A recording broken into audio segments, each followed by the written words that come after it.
So let's talk about how these two, HIPAA and Part 2, intersect with each other or differ from each other. Both Part 2 and HIPAA protect patient privacy by regulating the way that patient information can be shared and disclosed. HIPAA applies to a lot of types of information, not just substance use disorder information. And generally, it's just less protective of the patient privacy than Part 2 is. Part 2 is going to be the most restrictive. And unlike HIPAA, Part 2's privacy protections follow the records even after they're disclosed. The recipients of the record is now bound by Part 2's privacy and security requirements for the Part 2 records. So the difference between the two is both the patient, they both protect the privacy in regulating how it's shared.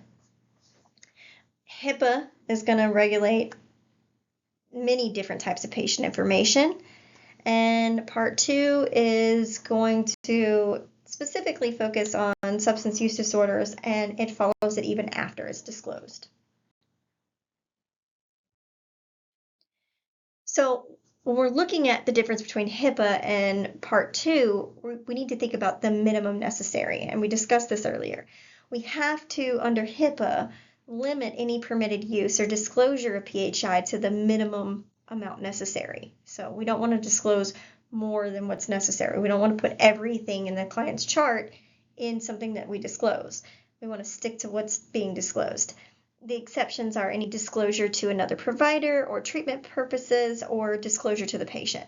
But in Part 2, we have to limit the disclosure to the information necessary for the permitted purpose of the disclosure.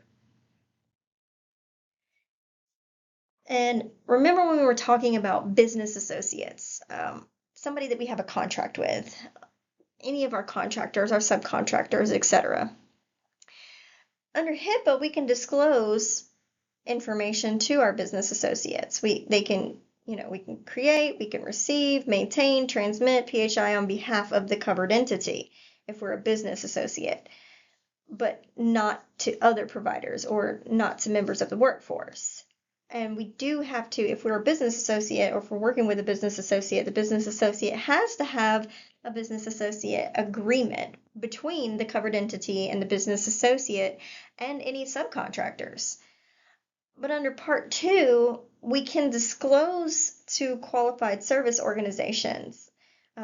These are places that provide services to Part 2 programs like data processing, collections, dosage prep, lab analysis, legal accounting, other professional services. But we have to have written agreements between the program and the qualified service organization, which we refer to as QSOs. So when we have agreements with associates, under HIPAA, we have to have the BA agreement, and it requires the associates to not disclose information in a manner that is going to violate HIPAA if the covered entity did it to comply with the security rule or assist the covered entity in complying with certain patient rights. But under Part 2 in the QSO agreement, there needs to be an acknowledgement that it's bound by Part 2 in receiving and storing and processing or dealing with that patient record from Part 2. And if it's necessary, resist in judicial proceedings any efforts to obtain access to the patient identifying information related to their substance use disorder unless an exception applies. And they cannot redisclose except as necessary to its duties.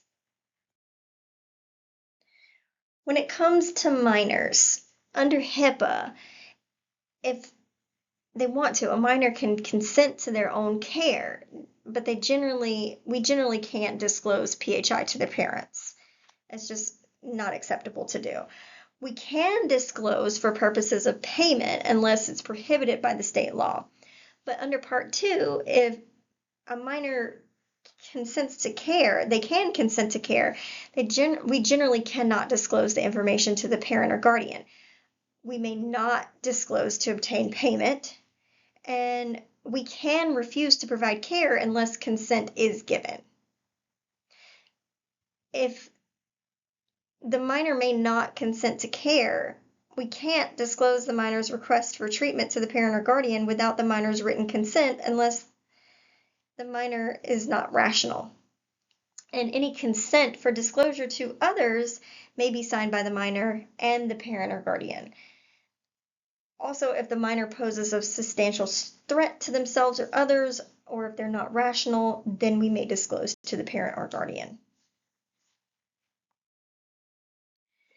If we're dealing with somebody that's incompetent other than a minor, under HIPAA, surrogate authorized by the state law may make decisions concerning the patient's PHI. That can be their guardian, an agent in the DPOA, a spouse, an adult child, a parent, another family member, another caregiver. They can make those decisions. Under Part 2, if the patient has been adjudicated as incompetent, the consent for disclosure may be given by the surrogate authorized by the state law. If the patient has not been adjudicated as incompetent but suffers from a medical condition that prevents them from knowing or acting, the program director may consent for sole purpose of obtaining third-party payment, but that's the only reason why. In deceased patients, this is always a question. Under HIPAA, we can disclose to the extent required by state law, like for vital statistics or death by suspicious circumstances, etc. We can disclose to family members unless the patient objected prior to their death, or the personal representative may authorize disclosures under HIPAA. Under Part 2, we can disclose for vital statistics or relating to cause of death. Consent for other disclosures can be given by a personal representative of the estate, or if there's not one, the spouse, or if there's not a spouse, any responsible family member. Now, let's look at the difference between subpoenas and orders. Under HIPAA, we can disclose if we have an order or a subpoena signed by a judge or a magistrate, or a grand jury subpoena, or a subpoena signed by an attorney or a clerk of court, but only if the patient is notified and given the chance to object or a qualified protective order is in place. Under Part 2, we can only disclose if we have the subpoena plus the court order authorizing disclosure. So we have to have both subpoena and court order. And this is to protect life or serious bodily injury. Extremely serious crime was committed by the patient, if there's criminal prosecution, or if they're investigating the Part 2 program. The process for obtaining the order, including the notice to the holder of the record, that has to be followed to the T. They have to get the order. We have to notify the client that this is happening. We can't just do it behind their back. We have to let them know. And so in these situations, I would always ask the client to just sign a release of information, just to cover your own behind in that situation. When it comes to patient access to records under HIPAA, the patient generally has the right to access or obtain a copy of their personal health or their protected health information in that designated record set, except psychotherapy notes. We don't have to provide them with that. And then, we can determine, the provider can determine that access may endanger the patient or others subject to review. And in that situation, we would say no. And we have to respond within 30 days of that request. And we can charge a reasonable cost-based fee for providing that record to them. Under Part 2, we may provide records to the patient.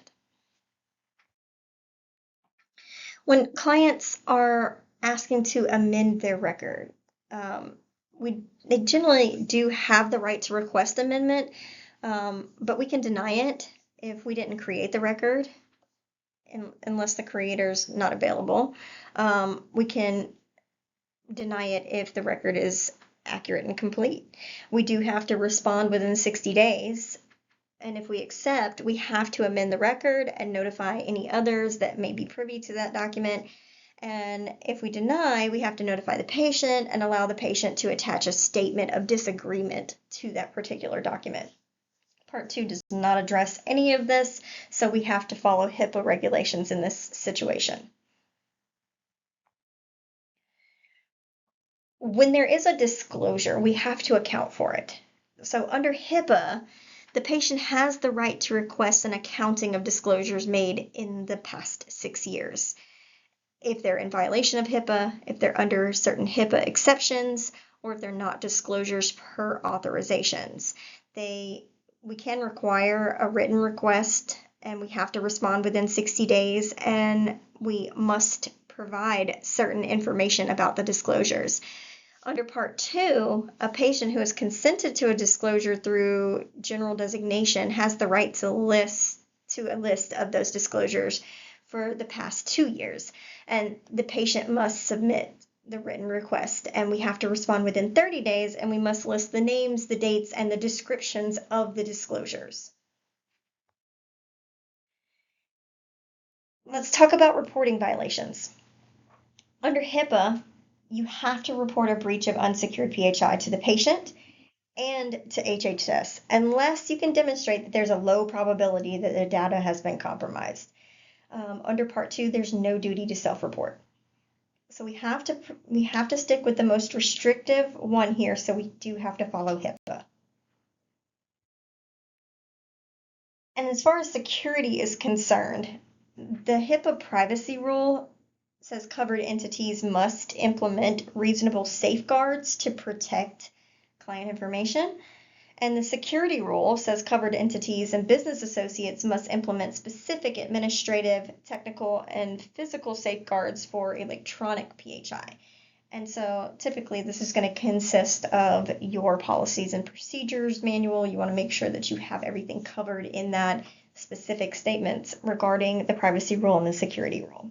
Under Part 2, any programs or entities that receive the information must have policies addressing the transfer and removing of records, destroying records, maintaining records in a secure room or location. There's always got to be a lock on the filing cabinet. There's got to be a lock on the door. Using or accessing workstations, secure rooms, etc.